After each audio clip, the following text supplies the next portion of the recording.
Mesdames et messieurs, bienvenue sur Une minute dans le monde. À Madagascar, la campagne pour les élections législatives prévues pour le 29 mai a débuté ce mercredi 8 mai. Près de 500 candidats sont dans la course pour obtenir les 163 sièges disponibles à l'Assemblée nationale. L'opposition, qui avait boycotté la présidentielle de novembre, est cette fois-ci dans la compétition.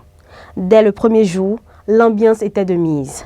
La population est courtisée depuis plusieurs semaines déjà. Des distributions de repas chauds, des promesses de travaux de réfection ont été faites, notamment ont confié plusieurs habitants à RFI. Le président Andry Rajoelina, de son côté, joue sa légitime populaire et la suite de son second mandat. En l'absence de contre-pouvoir, des observateurs craignent le début d'une dérive autoritaire. La campagne s'achèvera le 27 mai. Si le Niger a des relations difficiles avec ses voisins, le Bénin et le Nigeria, elles sont en revanche au beau fixe avec le Tchad.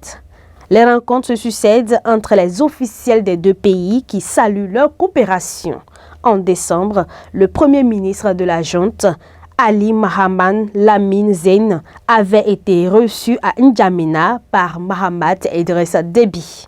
Mardi, il a accueilli à la primature le ministre tchadien de la Défense pour évoquer les coopérations sécuritaires et frontalières entre les deux pays.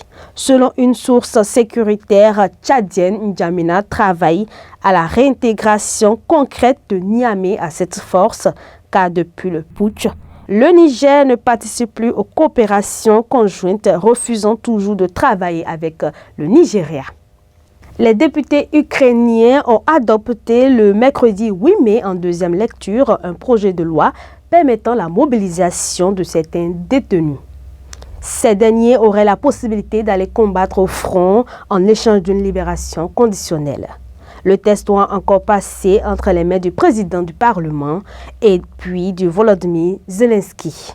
Une députée du parti du président Zelensky a donné sur Facebook les détails du texte voté ce mercredi. Seuls ceux à qui il reste au moins 3 mois de prison pourront faire la demande. La mesure fonctionne sur la base du volontariat. Et après examen de l'état de santé physique et mentale de chaque prisonnier, l'armée donnera ou pas son accord. Sont exclus les détenus condamnés pour certains crimes graves, notamment pour les homicides volontaires de 2 personnes ou plus, les violences sexuelles, les atteintes à la sécurité nationale ou de sérieuses condamnations pour corruption. Les prisonniers retenus feront partie d'une unité spéciale. Et pour finir cette session d'information en Belgique, ça sera bientôt une réalité. Hommes et femmes prostituées seront salariés et les patrons de maisons closes exerceront en toute légalité.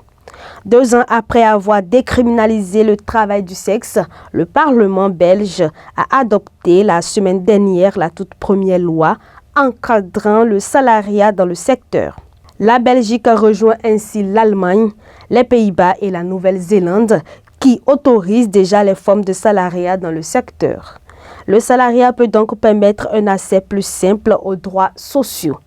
Et pour aider celles-ci et ceux qui souhaitent sortir facilement de la prostitution, le texte permet aux travailleurs du sexe de quitter leur emploi sans préavis, sans que cela les empêche d'accéder aux allocations chômage. Une loi qui suscite le débat. C'est tout pour aujourd'hui. Merci de nous avoir suivis.